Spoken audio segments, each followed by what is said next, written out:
An explosion tears through the front of the sub.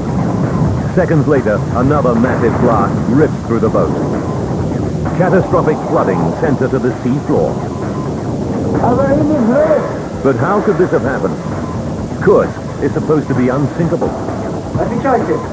Now we reveal what really took a state-of-the-art nuclear submarine to the bottom of the Barents Sea. Disasters don't just happen. They're a chain of critical events. Unravel the clues and count down those final seconds from disaster.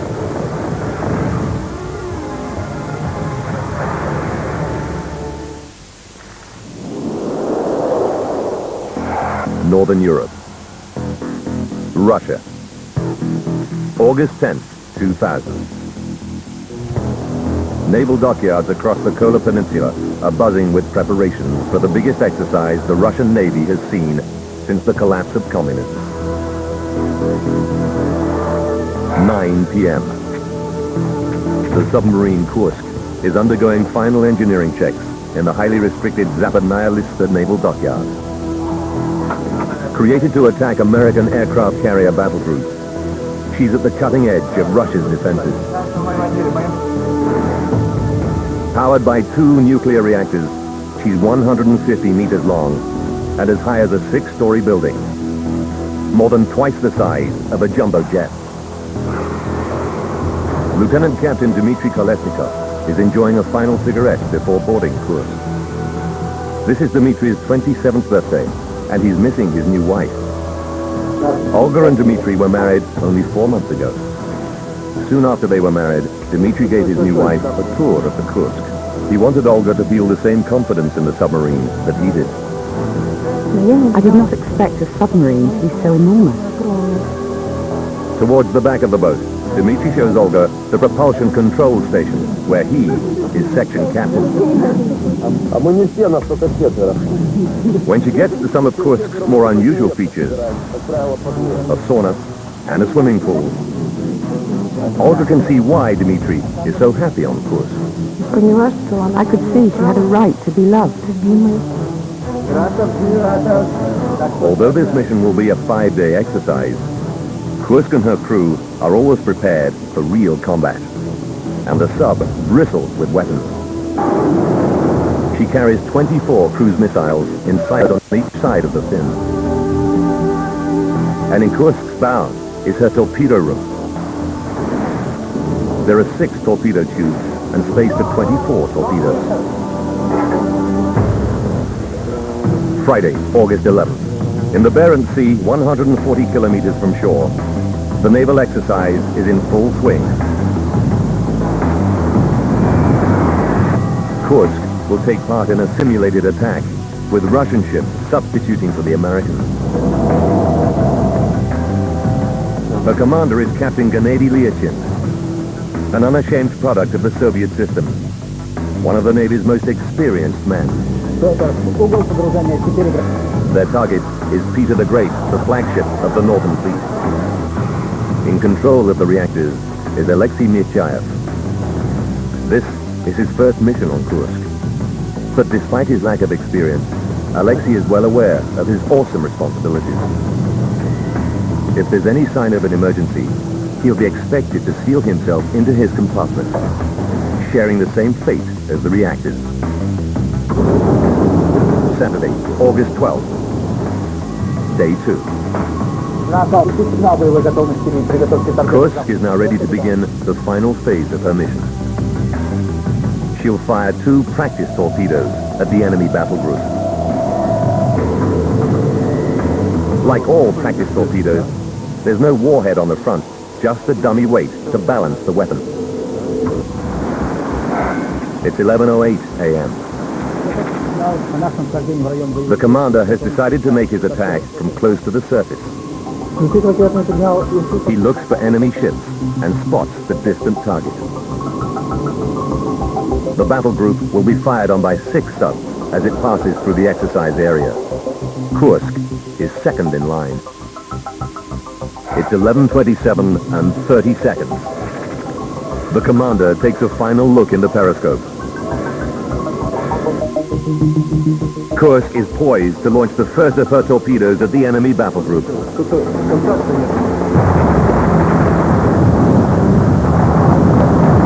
A shockwave bursts through the command center. The crew are slammed to the floor. Toxic smoke pours into the room. Although seriously injured, the captain knows that the only way to save the ship is to get it to the surface as quickly as possible. He orders his crew to perform an emergency blow. But no one can respond.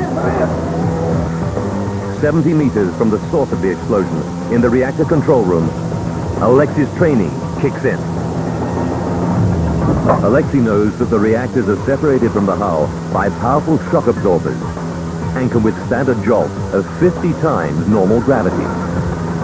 But if Kursk's massive arsenal explodes, the shock absorbers will be useless. Kursk could become the biggest dirty bomb in history. Alexei seals himself into his compartment. He desperately tries to reach the command post, but there's no response. With no word from the commander, Alexei braces himself to shut down the reactors.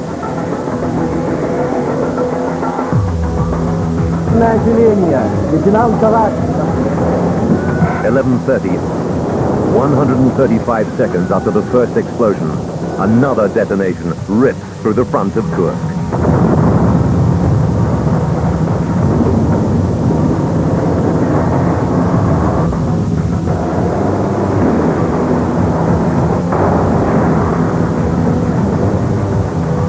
Alexei makes his decision, but is it too late? Control rods slam into the reactor cores, and the nuclear reactors shut down. Dmitri and his men lie where they've fallen and wait for the inevitable impact on the seabed.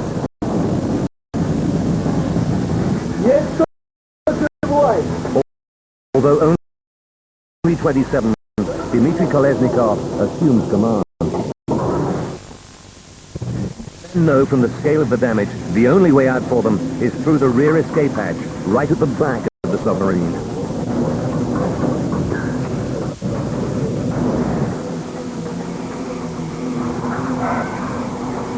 (1:15 p.m.) Aboard Peter the Great, Admiral Popov considers an unexpected turn of events in the exercise. 5 of the 6 submarines have reported successful missions. Only Kursk is silent.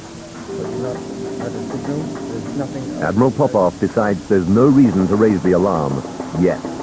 Kursk is, after all, unsinkable. Meanwhile, Dmitri Kolesnikov calls for the men to yell out their names and carefully writes them down. He begins to log the events that have brought the men to compartment 9. 11:30 p.m. 12 hours after Kursk was ripped apart by 2 explosions, the Russian fleet finally declares an emergency. A full-scale search and rescue operation begins. At 4:30 in the morning, after a 5-hour search, Kursk is finally located by Peter the Great's sonar operator. Monday, August 14th. Across Russia, news is leaking out about a submarine disaster. Towards the end of the day, I realized that there had been a tragedy. We were thinking of which hospital to take him to. Russia has 2 high-tech surveillance subs, which could provide vital support for the rescue squad. But they're unavailable. Instead, the operation will be down to the fleet's 3 remaining rescue subs. But years of neglect have left these in poor condition, and their crews have had little training. Nevertheless, the submersibles try to connect with Kursk. But none of them can make a watertight seal with the rear escape hatch. The Russian Navy's attempt to rescue the men is a total failure. And under growing international pressure, the Russians ask a joint Norwegian and British team to launch a rescue mission. At 7:45 a.m. on Monday, August 21st, 9 days after she sank, divers finally managed to open Kursk's outer escape hatch. But when they open the lower hatch, they find the submarine is flooded. All the 118 men are dead. The first body to be recovered is Dmitry Kolesnikov. A note is found in his pocket. It includes the list of the 23 men who survived the blast, only to die in compartment 9. And it contains his farewell to his wife. Olechka, yes, it is dark in here to write, but I'll try by feel. It seems that there are no chances, maybe 10 to 20%. Regards to everybody. No need to be desperate.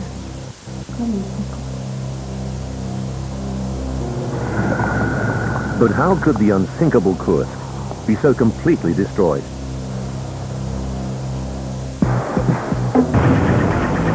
Now, by rewinding the events of that day, and by going deep into the investigation, we can reveal what really happened to Kursk and her crew. In the year 2000, Lord Truscott is the British government's special advisor on the Russian Federation. Truscott sees that the Russian Navy is looking both incompetent and vulnerable, and expects the worst. I was thinking that a cover-up was entirely possible. The official Russian investigation begins in secret, and Lord Truscott knows there's little chance that its findings will be made public. So he decides to begin his own investigation. Out of the blue, the Northern Fleet announces that Kursk could have been sunk by a collision with a foreign submarine. They know that the Northern Fleet was not alone in the Barents Sea at the time of Kursk's disappearance. At least 2 NATO submarines were spying on the Russian exercise. And Truscott discovers that this game of cat and mouse regularly ends with an unintentional underwater impact.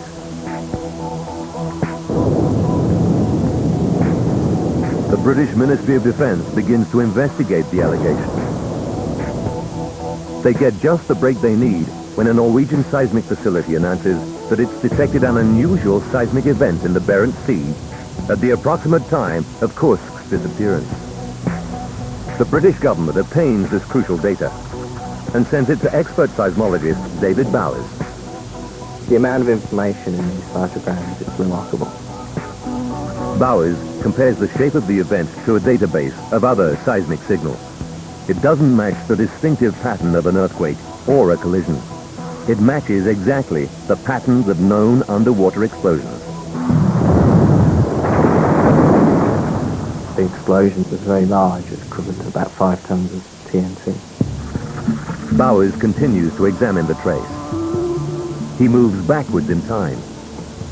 Here, 135 seconds earlier, he finds another seismic event, almost invisible in the background noise. Bowers is left in no doubt that both the seismic anomalies are the result of underwater explosions. NATO is off the hook.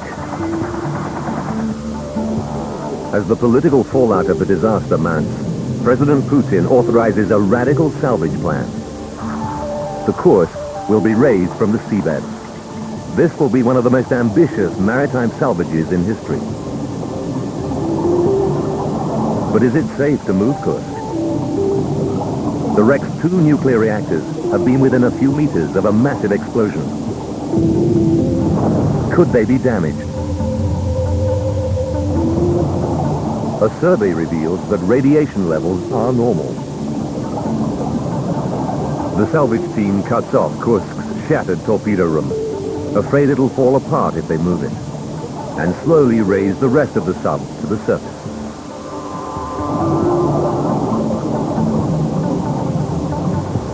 "14 months after she sank, forensic specialists begin work on the immense wreck. They quickly establish that all the crew's missiles are intact, so their attention turns to Kursk's torpedo arsenal. Although the torpedo room has been left on the seabed, by analyzing the distribution of damage on the remaining wreck, they deduced that between 5 and 7 torpedoes exploded at virtually the same time. This corresponds to the 4.5-ton blast predicted by the seismic data. Truscott is confident that the cause of the second killer blast has been identified.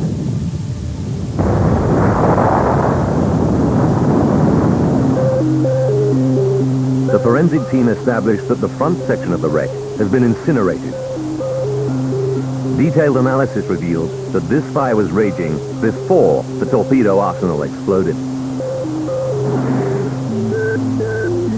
And Truscott realizes that the seismic data has already revealed the likely source of this fire. The first small explosion. Discovering the cause of this initial blast is the big question for the investigation.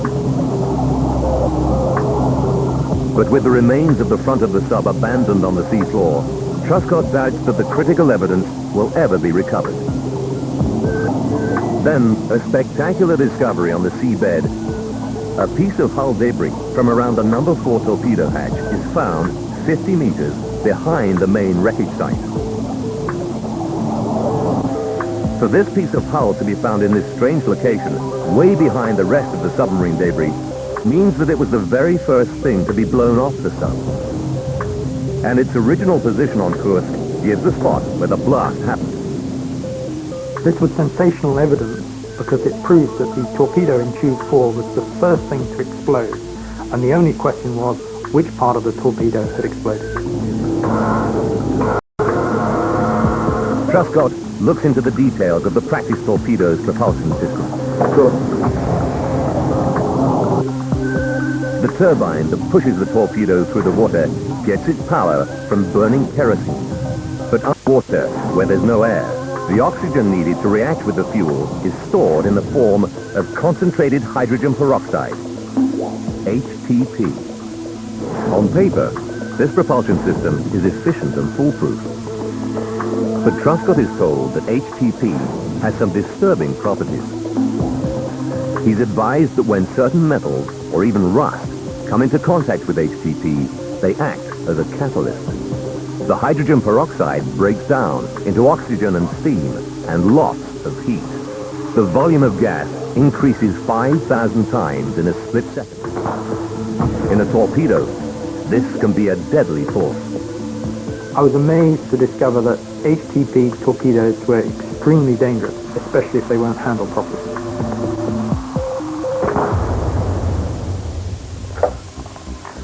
Truscott needs specialist help, so he makes contact with Igor Kurdin.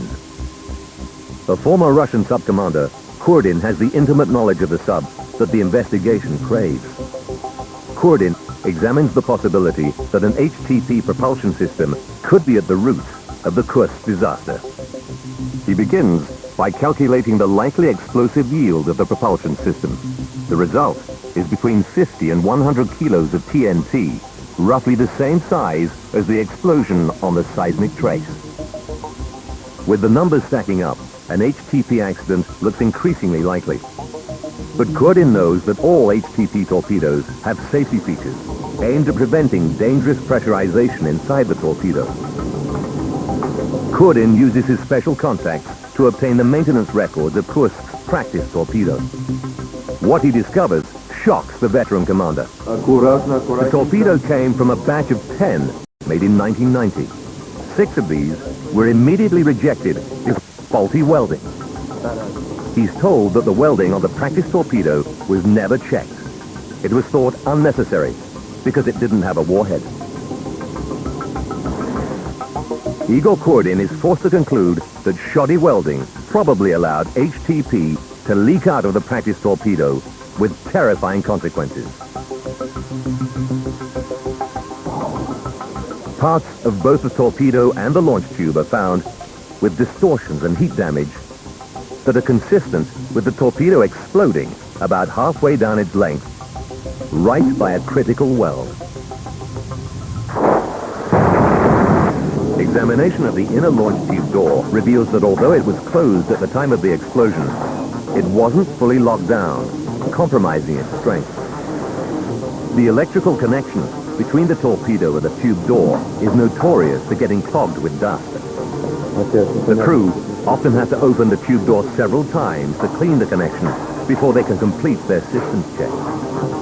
How did this small explosion manage to knock out the command post, leaving Kursk helpless? It was clear that the HTP torpedo was the cause of the first blast, but why was that powerful enough to overcome the command post and stop the Kursk from saving itself? An emergency blow takes just seconds to implement. But even this most basic emergency procedure didn't happen. Cordin knows that the bulkhead separating the first two compartments should have been easily strong enough to contain the first explosion in the torpedo room. He notices that a ventilation duct carries air in a circuit that covers the first four compartments. When the explosion happened, the ventilation pipe burst immediately. The pressure wave from the first explosion simply traveled down this duct and exploded into the command post. Before they can even press the emergency alarm, they're overcome by the fire, smoke. It's total wipeout.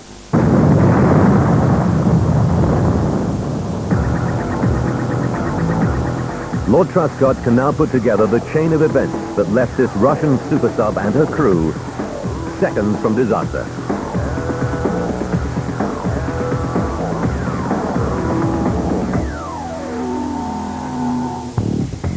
August 12, 2000. 5 minutes and 30 seconds to disaster. Kursk prepares to launch a practice torpedo at Peter the Great. As the commander maneuvers Kursk, in the front of the sub, the torpedo is leaking HTP into the launch tube, and a puddle of HTP forms. The liquid contacts a patch of rust and instantly expands 5,000 times in volume. The pressure spike shatters the torpedo casing and splits the kerosene tank. Superheated steam ignites the kerosene, which burns the free oxygen, and a fireball fills the torpedo room, killing the men instantly. The blast wave bursts through the ventilation pipe into the command center. In less than a fifth of a second, up to 7 torpedoes explode. Meanwhile, at the front of the sub, the pressure hull is stressed way beyond its limits.